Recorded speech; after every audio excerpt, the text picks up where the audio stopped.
1 week later.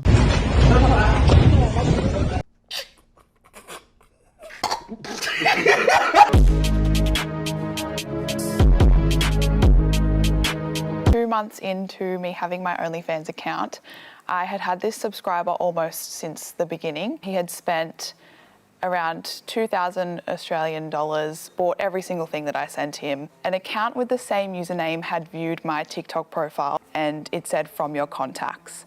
And my heart just sank into my stomach. Went through all of the contacts in my phone. It has to be my stepdad. Wow. So I went out on a limb and messaged the account on OnlyFans and I said, I know who this is. And he responded saying, who? ? Babe, you don't know. And I then hit back pretty quickly and I said, you need to tell her before my sister and I do. And with her being your mum? Yeah, being my mum. And within 2 minutes, I got a text message from my stepdad saying, Tay, you're free to talk.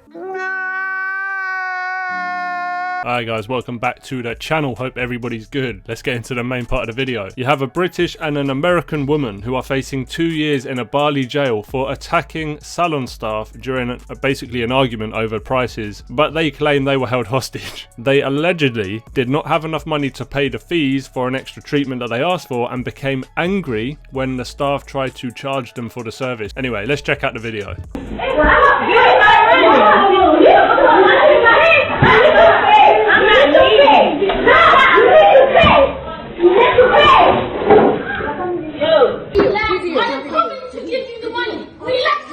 Did I just hear someone use a microaggression? Understand!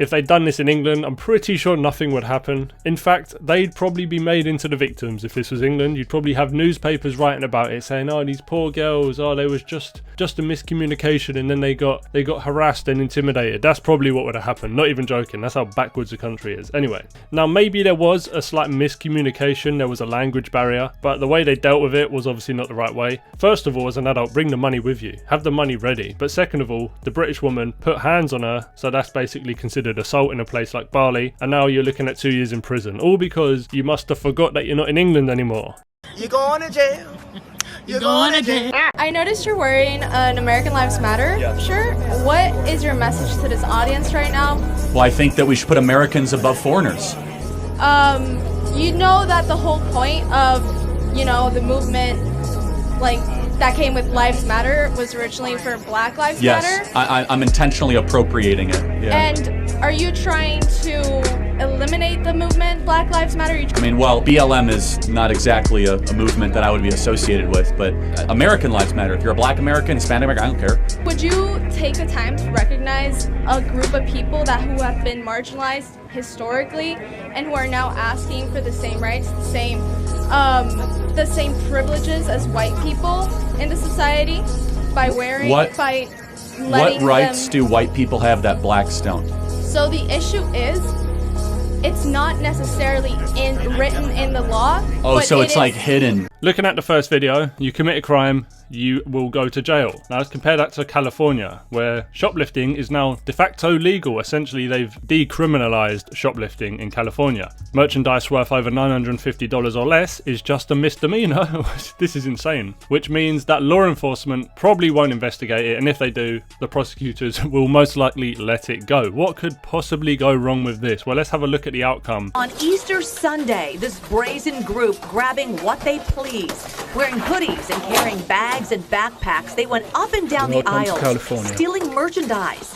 There is a security camera inside the store, and a KPIX employee was taking this video, but this group didn't seem to care. And it was just like an ambush, basically. That's pretty much it. It was that quick. Our producer who took this video didn't want to be identified, but describes what happened. It took me about 3 seconds to pull my phone out and started videoing and or filming, and they just had no care at all.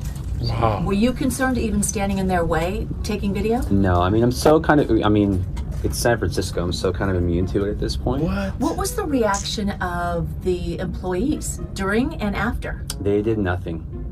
Basically, they just, I think they're also probably immune to it. Again, it's that area. You voted for Marcus this? and Civic Center. I think they're used to smash and grabs in that area, especially the Walgreens. They don't care because obviously there's no consequences. It's basically like saying, here's your golden ticket, go and steal, nothing's going to happen. And if you do get arrested, chances are people will probably protest in favour of the criminals. That's how backwards some places are in America right now. And then look at this. Biden admits to flying in 320,000 migrants to US cities. That's about 30,000 a month. Undocumented. Coming from the third world, places like Cuba, Nicaragua, Haiti and Venezuela, and they're going to Florida, Texas, New York and California.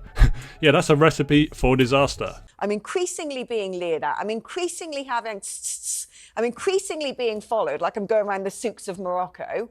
And it's not, visibly to me anyway, people who were born and bred here. It isn't. And it's very difficult because we're not allowed to talk about it because, oh my gosh, that breaks taboo. Oh, you're a racist if you say this. I'm sorry. A lot of women going about their daily business feel that their safety is being directly threatened by people who are coming from different cultures.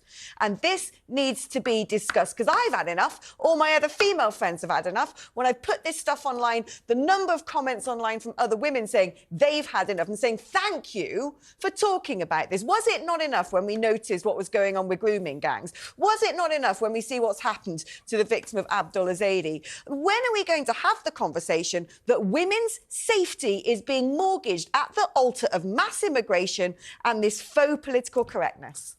You know what makes no sense to me?